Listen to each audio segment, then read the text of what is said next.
On today's Bookstore Brew, we got something a little bit different as I am traveling this week. Today, I have Sam from College Football with Sam on with me, and we have a lot of crossover audience. So we talk about Sam's background, why he's doing what he's doing, how he got into college football, why he's so passionate about it, and why he does a killer job all season analyzing college football. Be sure to check out Sam's channel. Let's get to the interview.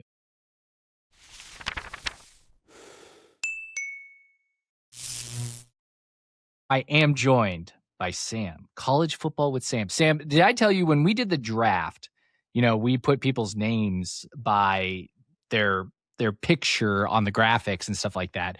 And I'm like, what is Sam's last name? Like I had no idea. I had to Google sleuth you and like try to find it on YouTube or on actually it was LinkedIn. I think actually that spoiled it for me of what your last name was. But Sam, are you just synonymous in like every part of your life with people just call you, hey, that's College Football with Sam now? Like, have you gotten to that level of celebrity around your town?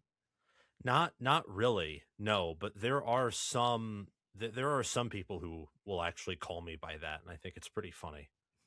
Yeah, your brand is like who you are. Like I these this for those have watched uh Bookstore Brew, we talk ball, but we also talk a little bit just casually. And I told Sam, I was like, I want to know the guy behind this amazing platform that he built and why he built it. So Sam, I'm going to start with the original how did you fall in love with college football? Like you have a huge platform and you can tell every day, every video you put out, there's passion for it. How did you fall in love with college football?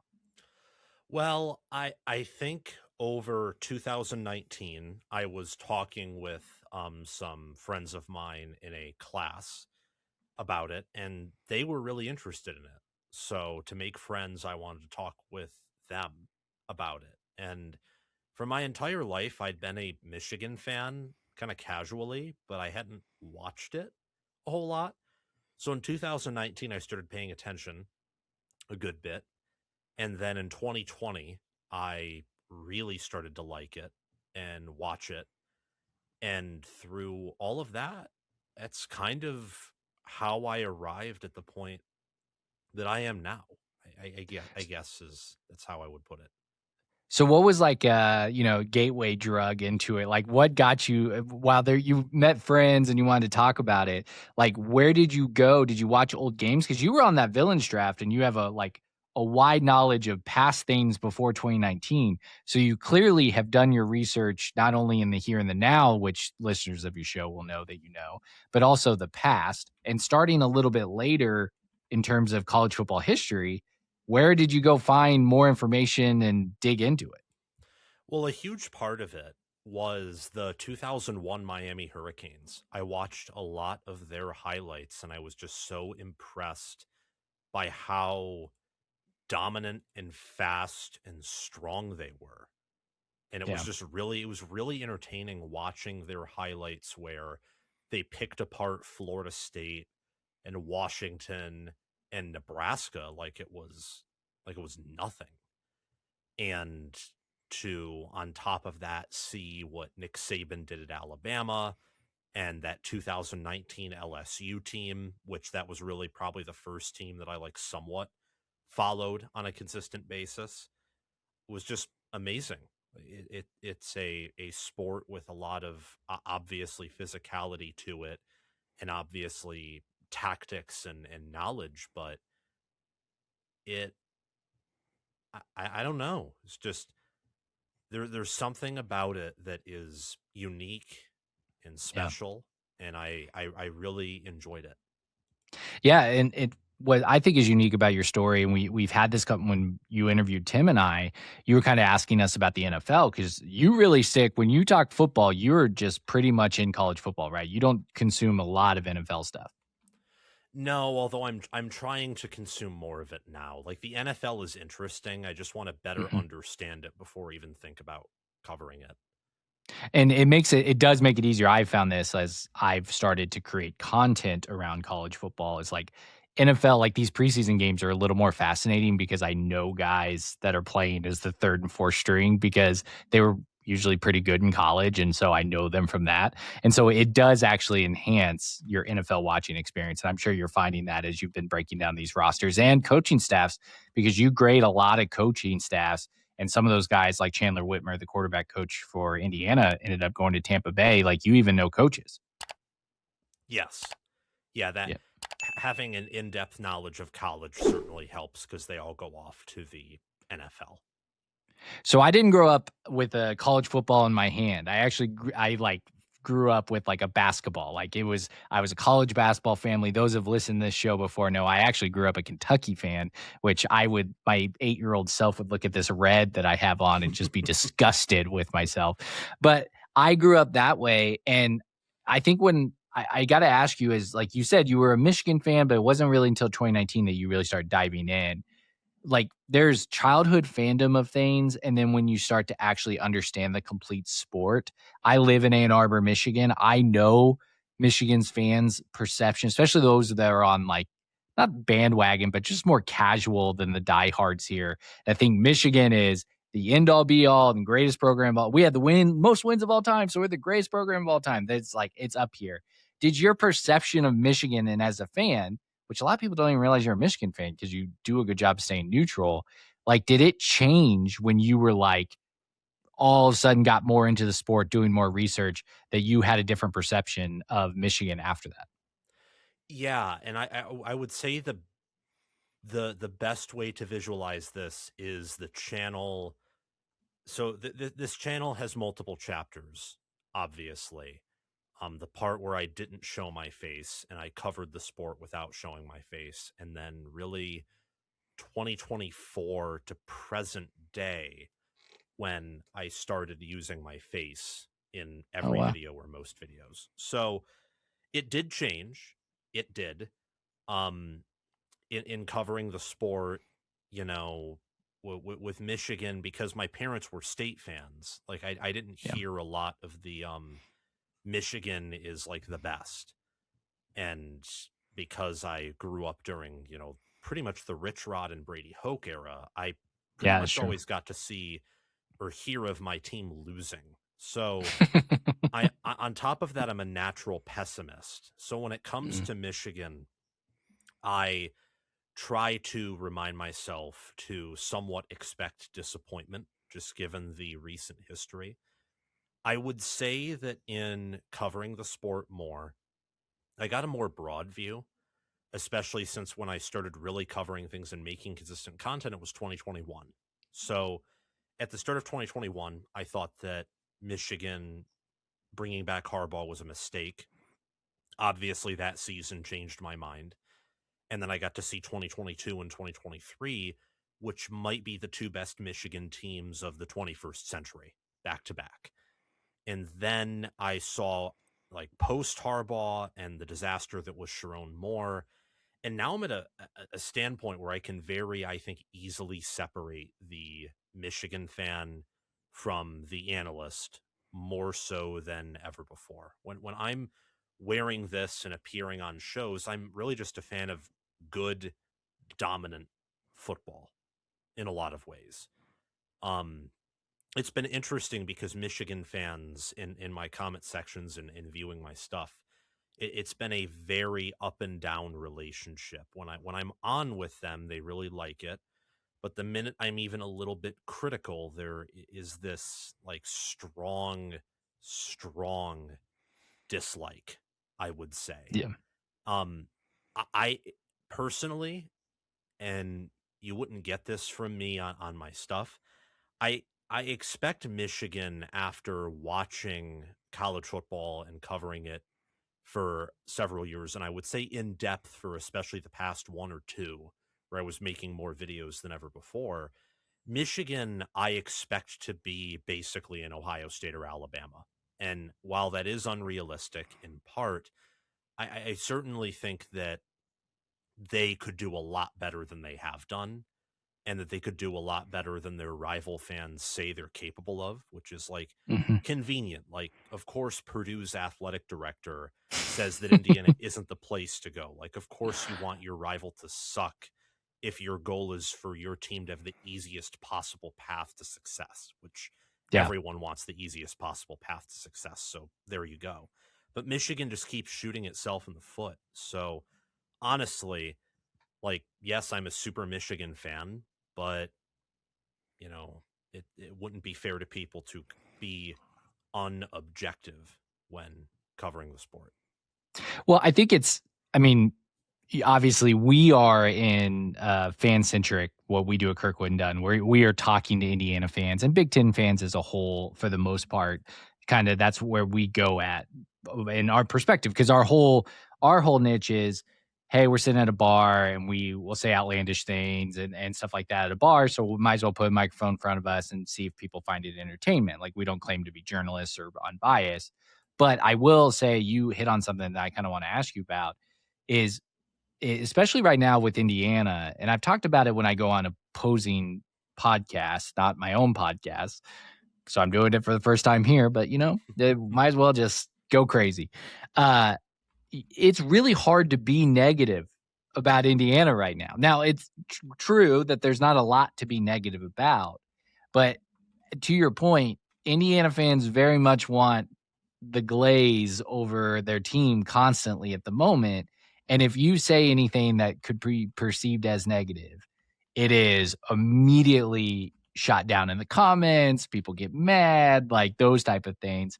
So it's almost like addicting to keep being so positive about things. And even when we go to be negative, like I'm recording this on Wednesday before I'm releasing this. And tonight, Tim and I are doing a SWOT analysis where we have to talk about the weaknesses of the Indiana football team. You know how many caveats, Sam, I'm gonna give before that? Like I'm gonna be like, okay, no one get mad here because of exactly what you're saying. And I get it. It's especially Indiana at the moment. We're just hyper. We've won a national championship. Sig can do no wrong. We are hyper ready to go. And so I think that is an interesting point that you bring up that even you face that with Michigan fans. So from your YouTube channel standpoint, so I didn't realize I think most Indiana fans found you last fall. I think I've told you that. It's like I like the algorithm, and honestly, me getting on YouTube more was in the fall of last year, and so I saw your stuff then. So you actually started a few years where you just do voiceover content. Yes, in 2021 through 2023, unless I went live to cover college football playoff games, you never saw my face. Wow. So what did you show? Graphics on screen, usually bullet Okay. points with like a player on the side, which is pretty effective. Like if you're Yeah. not comfortable showing your face, you can build a pretty effective channel doing that. Well, let's talk about that comfortability because I'm also going to talk to Chris Drew this week to talk about his story and stuff like that. And Chris is a mutual friend of yours and I's, and like he talks a lot about why he got into radio and that's now led to the YouTube space. What made you decide to get on YouTube and start doing these voiceovers and the graphics and stuff like that? And when did you realize, oh, because I think you've shared that you use the money that you made from YouTube to like help support you through college and which is a awesome story. We should dive into more into that. But like and stuff like that. So when did you realize, oh, I could actually do this and help support myself and help support my academic pursuits? So at first, it was just for fun, and I wanted to do it because I wanted to talk about specifically Michigan and how frustrating it was. I think the main motive for it, honestly, was that Michigan was just so enlarged in Ohio State's shadow. And I thought that it was unacceptable.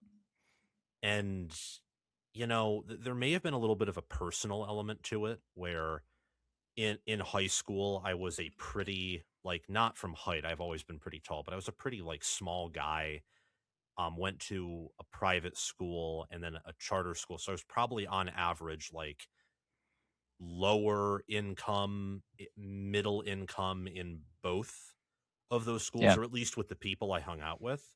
So I also typically felt like constantly being in other people's shadow, whether rightfully or Mm, wrongfully, not saying I was objectively there.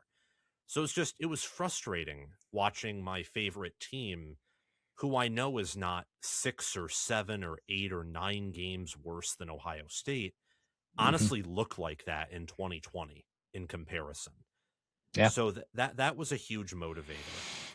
And then I would say at the end, not, I don't think the end of 2021. I would say it was entering 2022 slash 2023. It took about a year to like really get in the mindset of, oh, like this can help pay my bills or pay tuition, really tuition. I that was really the only bill I had at that point, was having to pay University of Michigan tuition.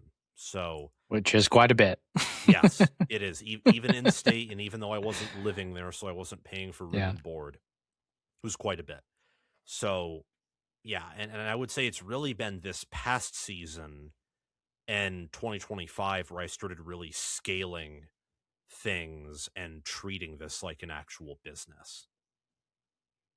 So when you if a fan is going to come to the College Football with Sam page, where do you want them to go? How do you want to consume? One of the things I think is really unique about your stuff, and I'll just pull back the curtain on our YouTube analytics, is that you break up when you talk about teams, you actually put them in like playlists about the specific teams. And our YouTube algorithm, which is why, it's great for Sam and I to get to talk, because we share a lot of the same audience, because people are coming from listening to it. You call it like Indiana football with Sam, right? Like it's like Yeah. a playlist that is the school name and then with Sam, which I'm sure is how you get a lot of people that have never heard of you see that and start listening, and then they get broader there. But if someone stumbles across College Football with Sam as a whole, how do you want them to treat your channel? You put out a lot of videos and all that stuff. Is there a main show that you want them to watch? Is there anything like that, or you just like let the algorithm feed them? It's kind of let the algorithm feed them. If there was a specific way, I would say listen to my team coverage and my broader videos and interviews, but I would just say whatever you want to watch. That's kind of why I put so much out there, knowing that everyone can't watch every video with how much I make. But that's also kind of the point, because there's so many college football fans and so many different audiences within college football that certain users are only going to watch videos of their team sometimes, or videos that involve their team. So yeah, that's how I would put it. Yeah, it's a really smart way to like treat it, because obviously with Bookstore Brew and Kirkwood and Dunn, we try to have ongoing discussions about things. We want fans to keep rolling through our stuff. And if you missed a prior episode, you might miss a joke or you might miss a comment, where you try to keep most episodes pretty content neutral. Like if you are discovering your show for the first time, you can watch standalone things, and you're like and I say this in the nicest way. You're like Family Guy, where Family Guy, those guys, they never get older. They never do anything. It's just like I could pick any random Family Guy episodes, and I don't need to watch the prior episode, and I don't need to watch the show after for it to be entertaining, informative, and all that type of stuff. It's kind of how it is. Yeah. Yeah, that Okay. I do take that as a compliment, and that is the intention. The intention is you can join in and immediately, oh wow, yeah, I like this stuff, and you can follow along. Yeah, it's really cool. Okay, so last couple questions I have for you before we kind of talk a little football is you did graduate. You talked about that, which is a cool achievement. Awesome. Congratulations to you. Is very, very cool. Like, what's next for the channel? You said, I'm thinking of this like a business, thinking a bit probably about scaling. Like, is there new content creators? Brooks Austin just left Sports Illustrated. Is he coming to College Football with Sam? Is that what's happening here? Or what's next for College Football with Sam? Oh, I wish, but no, we're not that big yet. No, the goal, the next step, I don't quite know, beyond the fact that I want this to be the next, 6-figure subscriber YouTube page, and I want this to Yeah. rival the biggest and largest, not to quote I forget who that rapper is that says that. That's really funny. But I'm the last guy to ask that question too. So yeah. the goal is to be the next big best #1 college football show. And that is a high bar Awesome. when you have Joel Klatt and when you have Josh Pate and you have a lot of others that want to do that to at least some degree. And I'm so far from being that, but that doesn't mean I can't have that goal. And that's what it is. I mean, I really like college football. I love it. I feel like there are a lot of flaws within it right now that need to be fixed. And I see even like good voices are the best ones, and I don't think they're taking it like correctly. I see we talked about it on the Kirkwood and Dunn show, but like I think I listed On3 as like one of college You football's did. I was worst going to ask you things. about this. Yeah, Right. this is great. Yeah. Yeah. No, like monopolies are bad. And they're Mhm. bad because you can't have competition within them. And a lack of competition breeds rot, and it breeds just a lot of bad things. And it does part of the motivation for what I want to do is I don't want something that I love and watch and really enjoy to be ruined. And I think it's a good thing, not just for college football, but for outside the sport too. Like people get to people get to project their natural tribalistic instincts onto teams instead of onto their neighbor. I think that's a pretty healthy thing to do. And seeing some of the legislation that's trying to change this or the opinions of people on this or seeing like an up and coming media company that had the potential to be something different but really isn't all that different and isn't changing things in a positive way is just not good. And it's the same thing with I don't have a problem per se with an individual gambling as long as they're doing it responsibly, but seeing CBS Sports, for example, like, oh, we're sponsored by FanDuel or BetMGM or something, and then they say Illinois would be favored over Oregon neutral field in their Big Ten power rankings. That's such an obvious psyop. Or seeing, and I know Josh Pate's an Alabama fan, but even if it were for that reason, that's not exactly a high integrity moment. I've had some of those myself, but just saying that to be sponsored by FanDuel and then tell people that Alabama is going to win and cover when like that's what the books wanted you to pick. Yeah. Yeah. I like I'm just saying like that's kind of my conspiracy theory, and from people I've talked to I think that is like at least half valid, that those bettors will like force your picks to make sure that you're not burning their money, which from their perspective good for them. But if you're going to Yep. call yourself objective in covering things and like your main source of income is a FanDuel sponsorship, and that stuff is very sketchy in terms of affecting the lives of particularly young men, so your audience, Yeah. that's I don't know about that. Yeah, this is why you gotta be so bad at gambling like Tim and I are, that when we give out picks, no one trusts them, so we don't move any sort of needles. Like, I think Tim and I, did this segment last fall that was, like, our one pick, like, our, can't lose, whatever. We went, like, 0-9, like, Ooh. 9 straight weeks of getting that one wrong.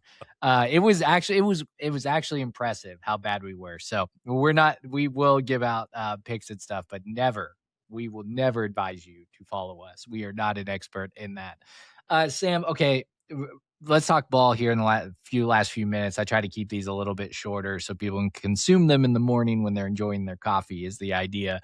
But I'm gonna ask you stuff. And by the way, I didn't prep Sam for this. Sam's a wealth of knowledge, so he might have to go through his index to find some names. But who's a quarterback that we are not talking about right now? Like not a big top 10, top 15 guy that by the end of the year, I think most people like they're gonna be the Darian Minsa is going into this year. Well, Darian Minsa was pretty good at Tulane. I'm trying to think of who. Trinidad Chambliss, he came out of nowhere, right? Who do you think is going to be a guy that next year we'll be talking about as one of the best quarterbacks that no one's really on? Is this a oh, so you're talking about someone who will come back next year.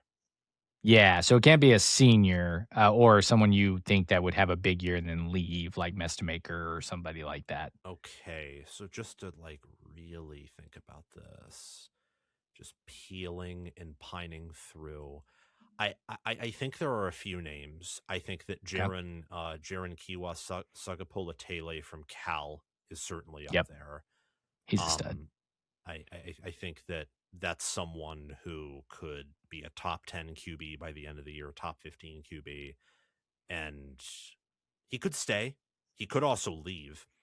I mean, it's not like Cal exactly has the best NIL in the world.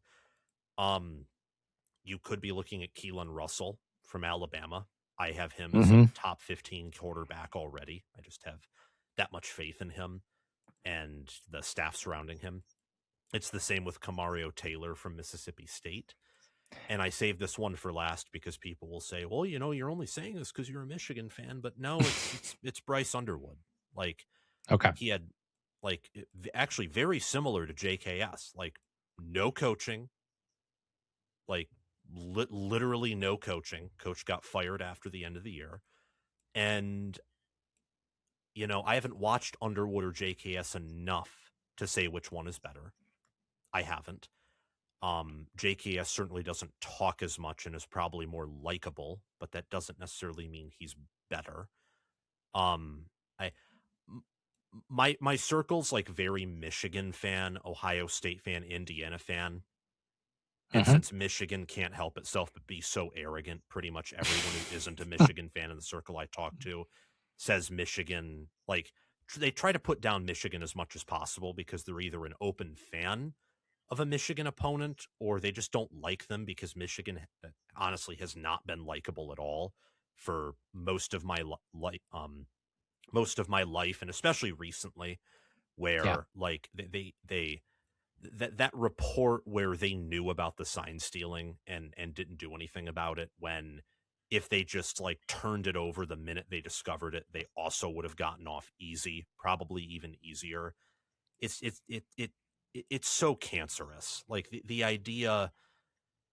I don't know where it stems from and I don't want to get too philosophical or anything like that, but just that type of mindset that they have has been very very corrosive. But to get back from that, Michigan probably had the greatest coaching staff upgrade out of any team in college football because of going from a guy who was worse from Billy Napier to a Hall of Fame coach is a pretty big deal. So I'd go with Underwood, JKS, um, and then the two SEC guys, Camario Taylor and Keelan Russell. If I had to pick one that no one's talking about, it would be Keelan Russell or Camario Taylor because JKS and Underwood are already plenty talked about.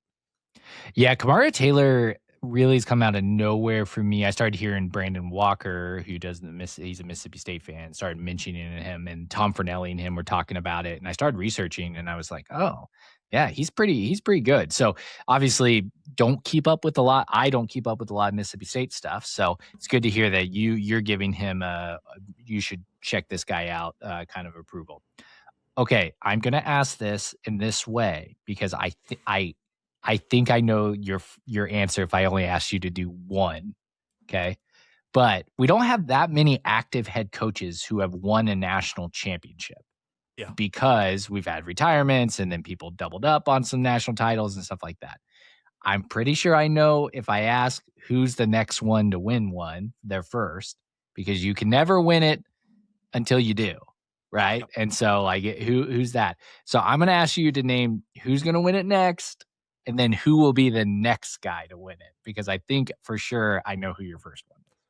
So by next guy to win it, who's like going to be the second First next time guy? national No, so I'm going to ask you who's the next first time national champion and then who's after that person. Okay. So Dan Yep. Lanning would be Yep. my first. I think that he's the best coach out of the four, and I think the reason that people don't want to accept that is because he is probably the least likable out of like the next up and comers. Like Marcus Freeman's the best looking and is really good with media. doesn't like have zins falling out of his mouth and isn't like as rah-rah as Lanning. DeBoer's very calm tempered. Steve Sarkisian's pretty much already like hated on, but I think that's more for on-field performance than exactly who he is. So like it's really those four are commonly referred to as the next. I'm gonna go with Lanning. Okay. That's who I would go with. The next most likely I think would be Cristobal, actually. Ooh, Even okay. though I do not like I don't he it's not because he's clearly the best. I think it's because of how he understands the metagame and understood it Mm. so quickly and got Miami to be put in that position so quickly. So this is something I did, and people online hated it, but it was called the Ryan Day test. Just because recently Ohio State has been the peak program, like Georgia's receded a little bit, Ohio State's risen up. Indiana's just too new for us to exactly tell like where they're going to sit. Even though I think going forward, there's a really good chance they'll be that top program. Um, Dan Lanning's beaten Ryan Day. Cristobal basically rostered him last year, if not for the fact that Ohio State had the best player and like the best talented roster. Like the way Miami moved that Ohio State team up front was insane, given the lack of talent they had in some other areas that was pretty critical, like linebacker or safety, or their wide receiver room wasn't that deep. Their interior of the offensive line wasn't actually super good, but their tackles were.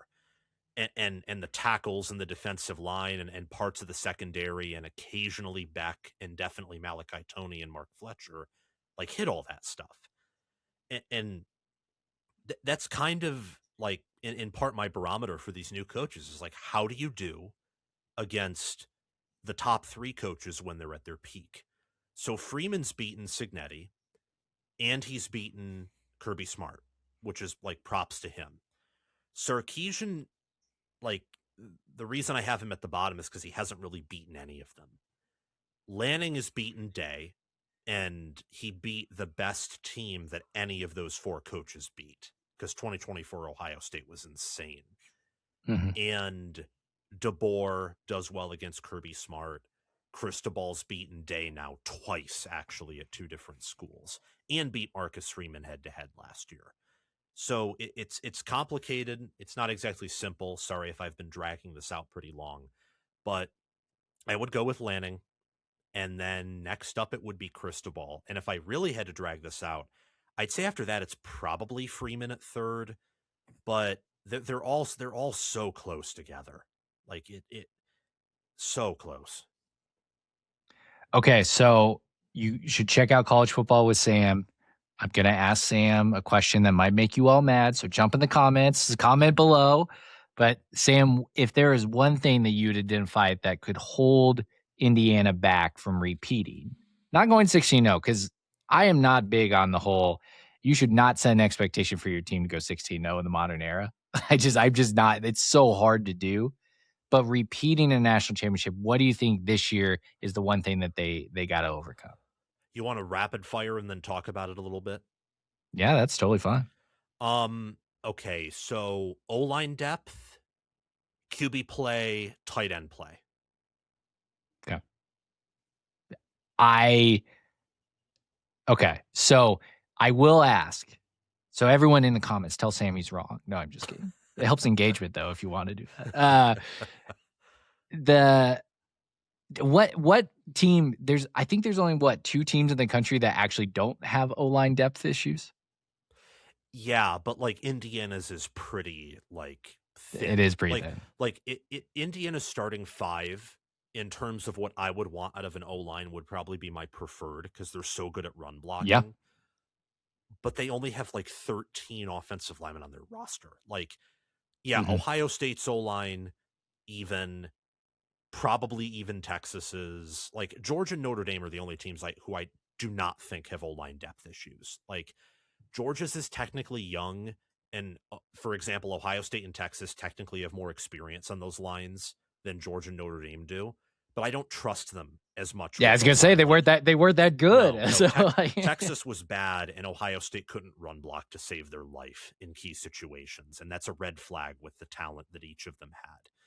But Indiana's is just particularly thin there, and everyone gets O-line injuries. So, like, what happens if Carter Smith or Joe Brunner or their center goes down?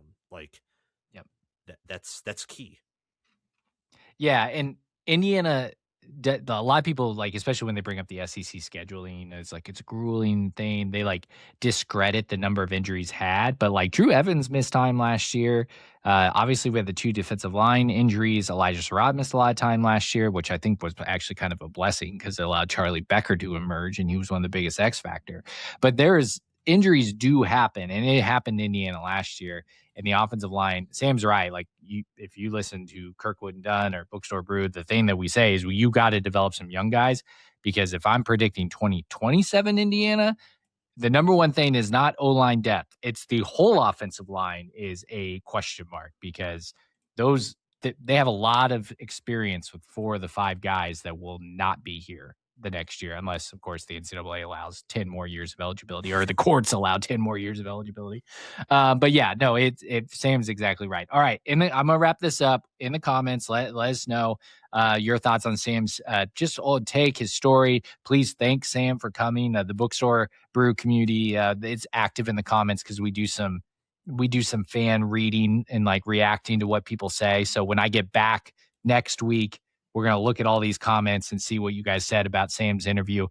Go follow Sam, College Football with Sam. Sam, you're on YouTube, but you're also on like Spotify and Apple and Amazon, like, because we have a lot of Spotify and Apple listeners too, right? They can find you there. Yes, they can. They absolutely can. Okay. And you heard him. You can just pick up his videos at any place and mark them, watch later, because Sam's got great analysis. Thanks for joining me, Sam. Appreciate it. Thank you. Oh, actually, you know what? Before I go, I'm going to plug your TikTok. You didn't even say it. You got to plug your TikTok, man. Like, you're trying to get the TikTok numbers up, right? So where do they go find you on TikTok? It's just College Football with Sam on TikTok. Okay. It's the same logo as YouTube, and we're trying to get to 10,000 so we can get monetized. So please, like, especially go follow that. See, he made it easy for you. Thanks, Sam. Thanks for listening to Bookstore Brew. We will see you. I don't know when I'm airing this, so it's either tomorrow or it's Wednesday or Thursday, whichever one. We'll see you in the next episode. See ya. Hut, hut, hut.